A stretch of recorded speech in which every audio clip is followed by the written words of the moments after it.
الذين يقولون ربنا إننا آمنا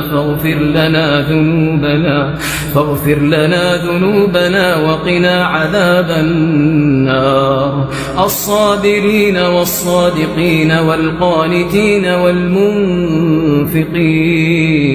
والمنفقين والمستغفرين بالأسحار